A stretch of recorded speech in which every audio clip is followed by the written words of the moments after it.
Council found Councillor Noor Jahan Begum guilty of the breach of a code of conduct for councillors under the Nolan principles. This was because I made two complaints about her back in April.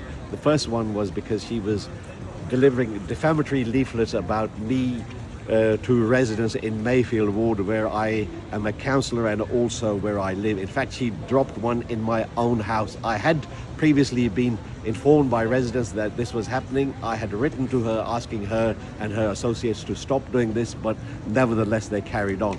After the leaflet was dropped in my house, I went outside and I asked her to stop. And then a week later, on Good Friday, I was at the Jummah prayers at Ilford Islamic Centre, where Noor Jahan Begum and some of her friends were again delivering the same leaflet. And that put my life in danger, because 3,000 people in a masjid on Good Friday using a very emotive subject. The leaflet was saying that I am not committed to divestment, which basically means that I am supporting the Israeli government's campaign against the Gaza war and the Gaza conflict. That could not be further from the truth. My track record on the two-state solution for Palestine, peace in the Middle East and self-determination for the Palestinian people is well known. If you look at my social media, I have been very active in support of the Palestinian cause. I have worked closely with Dr. Hussam Zomlot, who is the ambassador of the Palestine mission to the UK. Even recently, when the United Kingdom government recognized Palestine as a state, I was one of the very few councillors that was actually invited to the flag raising ceremony with some leading politicians, including Jaz Atwal and Wes Streeting, as well as Anas Sarwar. So my track record on the subject of Palestine is there for everybody to see. Unfortunately, Councillor Noor Begum and her associates saw it fit to weaponize this, and as part of their campaign they made some very serious false allegations, including me following them in my car, harassing them, threatening them, stalking them and being misogynistic. Luckily we do have CCTV footage at home which proved all these allegations to be false, and as a result Councillor Noor Begum was found guilty of the council's code of conduct of honesty, integrity and respect.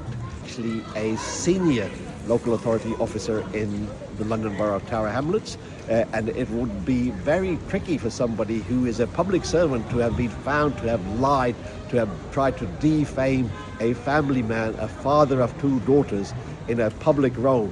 I have been vilified in the local community. There have been calls for me to be expelled from the membership of Ilford Islamic Centre. WhatsApp messages have been circulating, but more importantly, my family has had to bear the brunt of this. As a public servant, especially a politician, you expect an element of criticism, but it's unfair on my family, especially my two daughters, to be told that their father has been stalking women. That is the ultimate insult.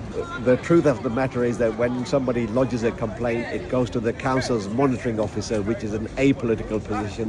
That legal officer will look at the law and the legislation and the guidelines to see if there has been any breach. If he thinks there is any merit in the complaint, he then passes it on to another independent person who works for another public authority somewhere, and they will then have a second look to see if they agree or disagree. It is only when both parties agree that there is a case to be answered, it then gets passed on to a senior legal officer, independent of Redbridge Council, independent of the other independent person, who then carries out an independent investigation by interviewing all the actors involved. And when it comes to the hearing, the council is also advised by an external legal advisor on the law in these matters. So the argument that it was an unfair process is effectively one that anybody who is found guilty would use.